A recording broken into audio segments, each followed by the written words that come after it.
Prime Minister Andrew Holness did his best to encourage local contractors to bid for a share of the $40 billion Spark program intended to repair thousands of kilometers of roads in communities right across the length and breadth of Jamaica. But the local Master Builders Association, they're crying foul. They're saying that the pre-qualification criteria set down by the National Works Agency have basically made it impossible for them to answer the Prime Minister's call. That's the issue we're seeking to resolve here on Lead Story. With the local contractors, will they indeed get a share of the Spark bonanza? That's the question we hope to answer. You're here, I'm ready. Let's do Lead Story.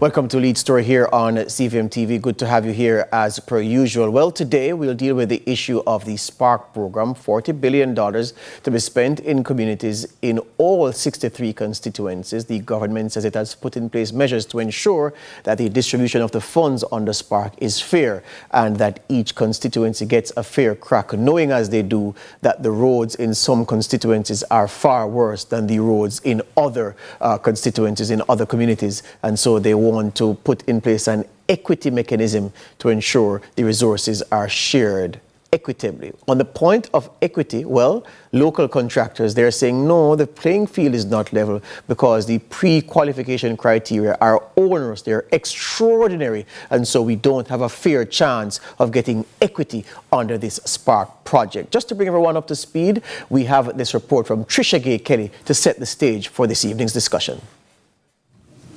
Daily, Jamaicans complain of poor road conditions, so much so that it has become a staple in residents' protests. And so the government, in seeking to change that narrative, had developed a road rehabilitation project known as the Spark program. The project, valued at an estimated $40 billion, is scheduled to span the next 2 years. However, for contractors to be considered, they must participate in the pre-qualification process as stated by Prime Minister Andrew Holness. But there is a challenge. Local contractors complain the barriers to qualify are too high. President of the Incorporated Master Builders Association of Jamaica, Richard Mullings, says initially the belief was that the program would include local contractors. From discussion with the members of the Master Builders, when they reached out to the executive, they were quite concerned that the Spark program, much talked about, it came up in the parliament, and there were suggestions made that it was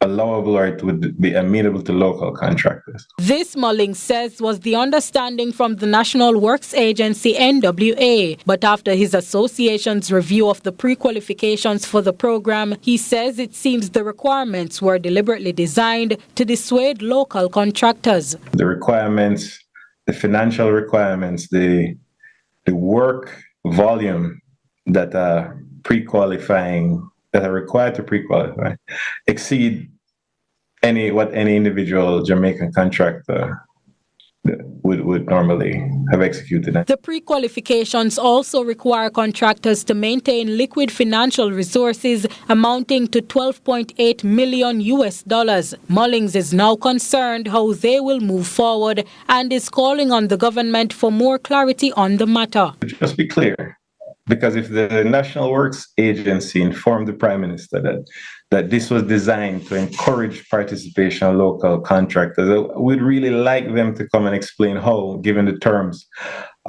seem designed to do the opposite. So that's important just for clarity and for transparency in how we do business with the construction industry. Trisha Kelly, CVM News.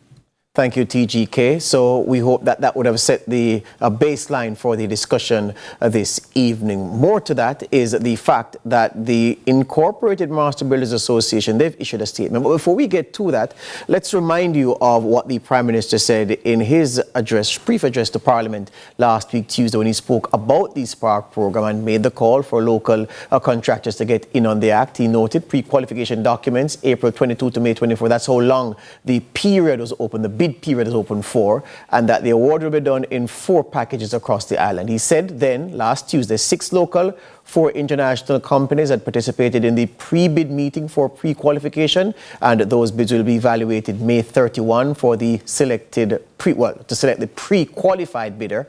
Also, under the Spark program, pre-qualified bidders, he said, will be invited to submit bid proposals by August 15. Roughly 70 roads identified already by the NWA to be scoped and valued. The Prime Minister, quote, "It's to be noted that since the pre-bid meeting was not compulsory, it is possible additional companies will submit proposals by closing date." So it was a clear call, a clarion call by the Prime Minister to local building contractors to get in on the Spark, because he wants the local contractors to get a piece of the action. But what about the agency that should facilitate the submission of bids? Did they set down criteria that were fair to the local contractors? Could they indeed rise to the occasion as invited by the Prime Minister? Today I'm inviting 2 men to speak with me on the issue. Richard Mullings is here. He is the president of the Incorporated Master Builders Association of Jamaica. And beside him is Dean Burrows. He is a local contractor. Gentlemen, good evening. Welcome to... Quantity surveyor. A quantity surveyor. Well, there you go. He's a quantity surveyor. There you go. Thank you for that. Thank you for stopping by. I think the first place to start is this. The press release sent by the Incorporated Master Builders Association of Jamaica, dated May 22, 2024. As I read the press release then, I said to myself, have the gentlemen written to the NWA raising the concerns as outlined here in this press release? Richard, I'll put that question to you. No, we have not. All right. Why wouldn't you write to the NWA, seeing as it is that the concerns were serious enough, of import enough, for you to seek to draw the attention of the nation to this barrier to entry that you are talking about where the local contractors are concerned? That's a fair question. Initially, when we understood the terms of the pre-qualification, there was no misunderstanding from our membership. It was directly made or designed to exclude local contractors. So we weren't confused about the intent. Or it was designed to bar? From our perception, there was nothing else that could have been meant by what was in that pre-qualification exercise. It was on hearing the Prime Minister's remarks or pronouncements in Parliament that we realized there was some difference or misinformation in the system. We assume, or it seems, that maybe the National Works Agency guided the Prime Minister in one direction, but on paper it really does not align. But what's even more shocking to me is that Spark is 40 billion, Dean Burrows, and you, as a local contractors, quantity surveyors, all players in the sector, sat and saw the bid criteria and said nothing? It was indeed in... The contractors were informed through a pre-qualification document. Yes. So they had to get themselves become pre-qualified. Yes. It is in this pre-qualification document that the roadblocks were discovered. And we could go into what the roadblocks were, but having seen those roadblocks, in fact, I would go as far as to say only one contractor in the country could qualify. Only one contractor could qualify. Hold it right there, because we have to get into the roadblocks. That's the meat of the matter here on the program Lead Story. We take a break, we come right back. We're talking construction, we're talking Spark program, and we're talking local contractors who say they've been left on the outside looking in.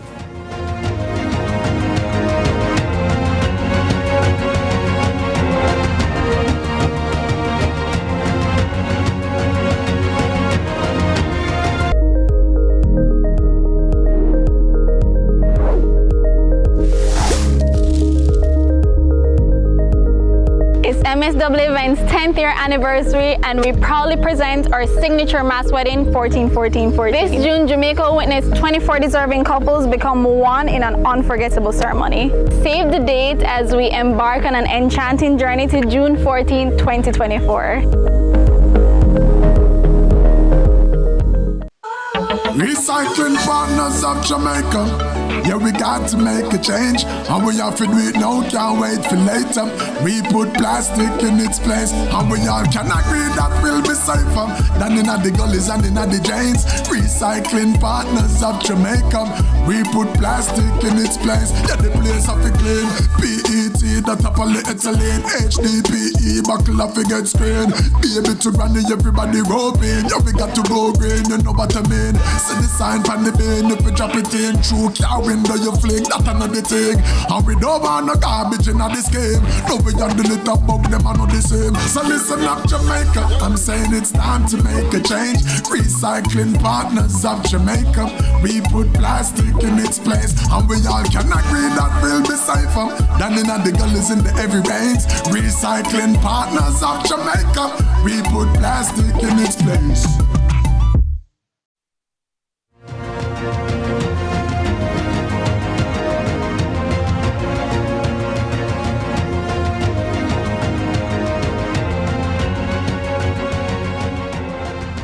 Local contractors say the pre-qualification criteria set down under the government's $40 billion Spark program are prohibitive. It is designed to exclude them from the bid process, and they're here to advance that argument. I'm speaking with Richard Mullings, president of the Incorporated Master Builders Association of Jamaica, and Dean Burrows. He's also, he is a quantity surveyor, and as I lumped him at the start, he's a member of the construction sector because that's what quantity surveyors do. Gentlemen, let's get right back to it, because I'm saying to myself, why would Spark, which is to fix roads in Jamaica, in Jamaican communities, as you say, be designed to exclude local contractors? It doesn't make sense. Okay, the invitation was that the contractors who were invited were all supposed to be grade 1 contractors. Mm-hmm. So those were the largest contractors in Jamaica. How many of those are in Jamaica? There are, Richard, about 20? No, I can't speak to the exact number. But give me an approximate number, Richard.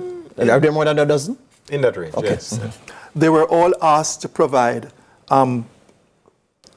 documents indicating that they've done $5 billion worth of work per year for the last 8 years. Really? Last 8 out of 10 years. 8 out of 10 How many years. contractors in Jamaica have done $5 billion worth of work over the last let's give you a comparison. Yes. The budget for recurrent works for the National Works Agency this year is $7 billion for all the recurrent expenditure on roads, spread over many contractors. Yes. But they're saying any single contractor should have done $5 billion every year. Yes. Every 8 out of 10 last year. Yes.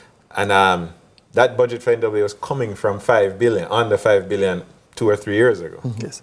And going as far, it is the NWA who would know, because all the roads are government roads. Mm-hmm. So the NWA would be fully aware that there's no single contractor, grade 1 contractor, who has done that volume of work. So you see, if you are being logical, if I know that there's nobody has done that amount of work, you couldn't be putting this to me.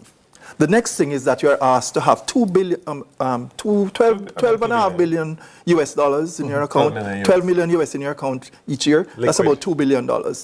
That is something that not many contractors. Hold on, and just for the benefit of my viewers, I know there are students watching us. By liquid, we mean nearness to cash. That's correct. So you should have 12.8 million US dollars sitting down. Sitting down. Okay, that's correct. You're also asked to be one of the contractors who have worked in the Caribbean. So you notice the criteria. You ought to work in the Caribbean. You ought to have $2 billion sitting in your account. You ought to have worked $5 billion per year. And I can't tell you that there is any one Jamaican contractor who has worked in the Caribbean with $5 billion turnover and also has $2 billion. And the NWA, because they are the agency who is responsible for works, they will be fully aware of this. So question for you then. Yes. Is the setup of the pre-qualification criteria, if we just leave it down to the items that you've mentioned just now, Richard Dean, does this accord with international criteria for a project of the size of Spark? Oh, that's a good question. I'm not sure. Maybe it is. But then international tenders do normally allow or do take into account joint venture systems that allow and involve local contractors. Right. And I said this on the radio earlier. If you go to Guyana now, no matter what size project you're doing, they want local participation. So maybe the numbers are fine. I think it's a bit extraordinary. But even if they are systems that allow for local participation. You speak of joint venture to say that it exists internationally, but not here. Is it not? Is that accurate? Is the joint venture is the joint venture method, well, not measure, not available to local contractors? Oh, it is encouraged. It is encouraged. But in this case, the joint venture partners must all fulfill the criteria individually. So if you're my joint venture partner, I cannot go into my partner and say both of us can come with $5 billion. I must do it individually, and you should do it individually. I have to take a quick break and come right back. This is Lead Story on CVM TV. More after these.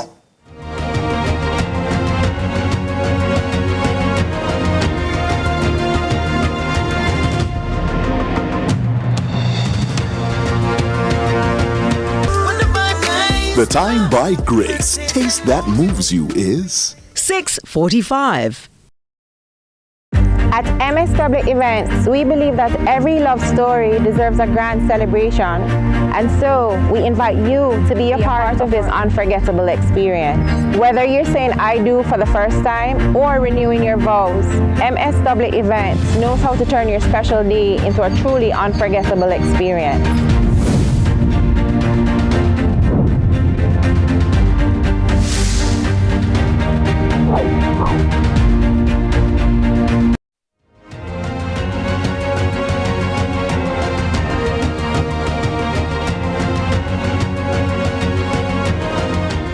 Back with us on Lead Story. Had to take that quick break. Continuing the discussion, talking about the Spark program, $40 billion to do road work inside communities, not on main roads now, inside communities throughout all 63 constituencies in the island. The government says it has put in an equity mechanism to ensure that the roads, the constituencies that have the worst roads get the adequate funds to deal with them, and those where the roads in the main area in the better condition don't hog the funds. They're trying to make sure everything fair, while at the same time local contractors are saying, but you're not being fair to us because the criteria imposed for pre-qualification to bid for a share of the project, it's not fair to us. It's almost insurmountable, and perhaps it's designed to keep us outside. I have Richard Muddings, president of the Incorporated Master Builders Association of Jamaica, and Dean Burrows, he is a quantity surveyor. So let me get it straight now, gentlemen. So you spoke of the joint venture to say, yes, that measure is available to contractors for Spark. But you were saying something that that caused my hackles to go up. I wanted to say it again for the record. How does a joint venture work for the Spark program? In the briefing meeting for the pre-qualification, it was explained by representatives of the Works Agency that they expected each joint venture partner to meet the requirements. So if a smaller or local contractor was pairing with a large international contractor that had the resources, we, the local contractor, would still be expected to meet that $5 billion annual average turnover and to meet that $2 billion liquid cash resources. Cash resources, yeah. And just to correct you, I mean, because 20 of that billion is for main roads. Yes. So somebody's going to come and say, oh, we thought all the 40 was going to parochial roads. Yes. But $20 billion goes to the main roads, is earmarked for main roads, and the other 20 is dedicated to repair, rehabilitation of parochial roads. Yes. So whatever it is, you see the local contractors, the local grade one, and try and understand that grade one contractors are the very best. Yes. The very best that Jamaica can offer. Yes. They can't get over that roadblock. So question for you then. Yes.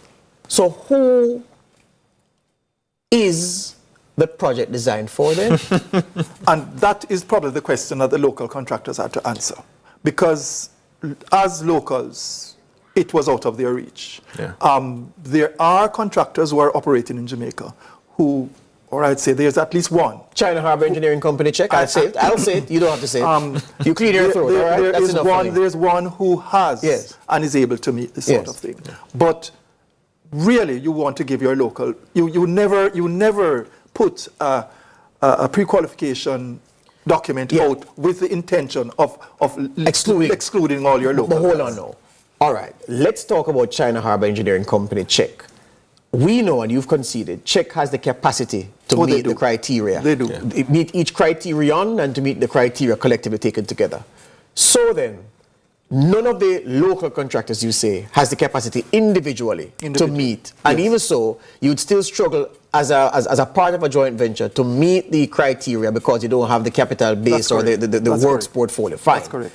So, doesn't it make sense then for the criteria to be designed for a company like CHEC? I'm just asking, given that none of the local contractors admittedly have the capacity to meet those benchmarks? No, the local contractors in a fairly designed joint venture mechanism, you'd allow for contractors to pool resources to meet the requirements, or you'd allow for local contractors to partner with international contractors to meet the qualifications. But I'm happy you said that, Richard, because isn't it true that CHEC by itself cannot implement this project without the input of local contractors? Well, so you'll get a piece of the action, am I wrong? No, this pre-qualification does facilitate international bidders.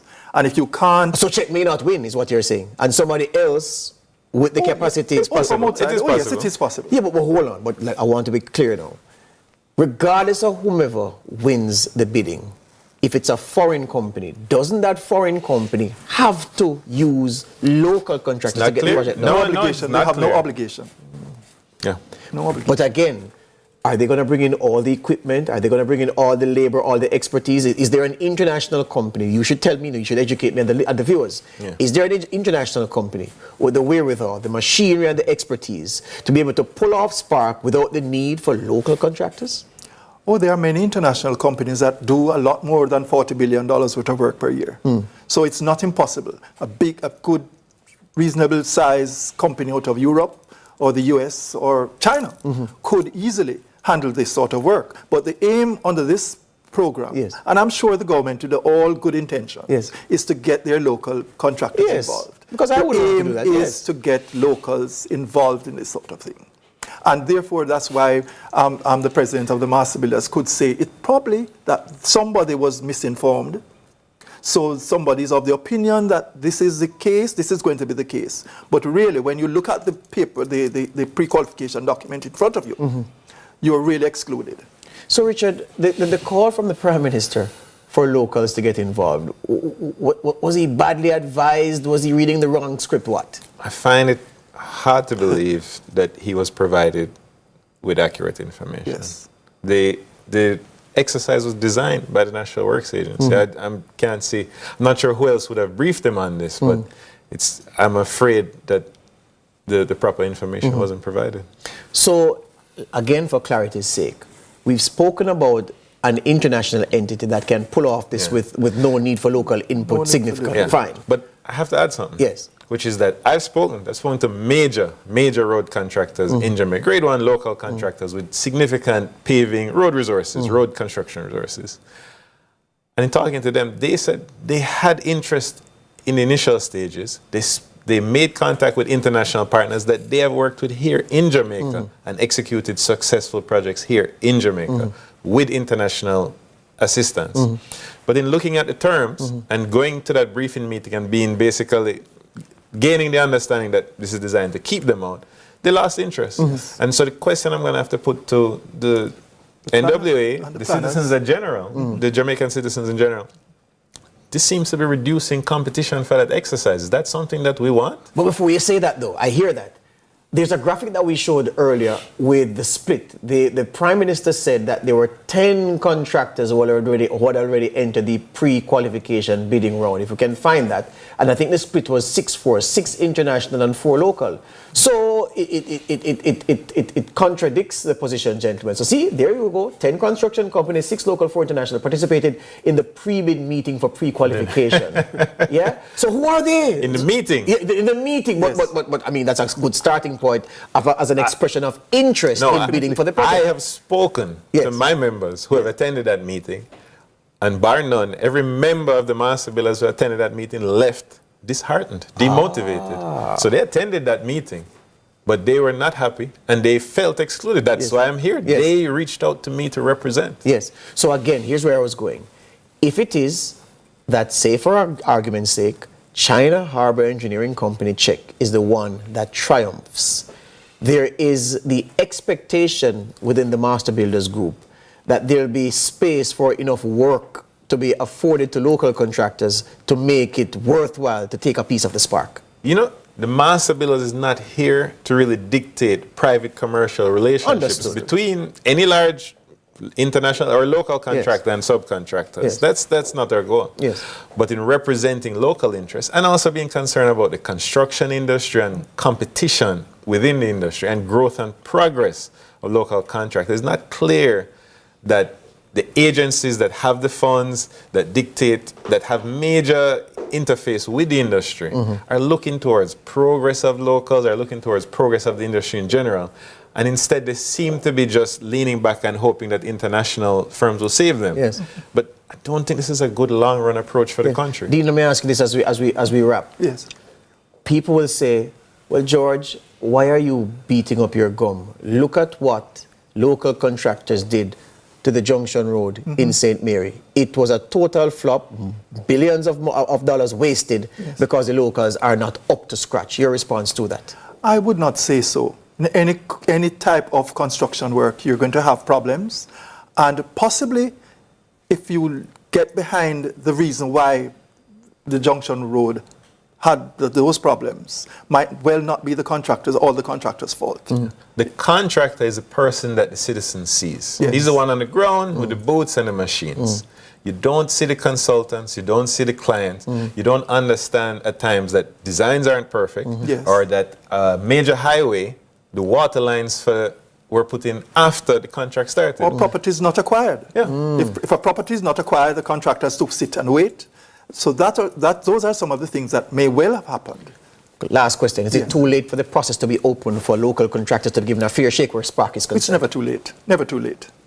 And you're hoping for what? A shower of rain? We're hoping that somebody will, and I'm sure you'll be hearing from someone. I'm hoping that somebody will hear and ask for clarification. Meaning the Prime Minister, is there somebody you want to hear from? Mr. I'm hoping that the leaders, whether in the government or the technical agencies, think in the long term for this country. Think about the people, the engineers, that young child who's going to school and wants to be an engineer or a mason or a builder road, that they have a vision for that person. Are you confident this will happen in this case? I don't know, but I can live with one bad project. I can't live with a history with looking backward and looking forward and not having an aim for the people who live and own this country. Yes. Hear you on that. What I'll say is this. It seems very, very messy. Why is it that such a program as lucrative as Spark not make specific accommodation for local skills?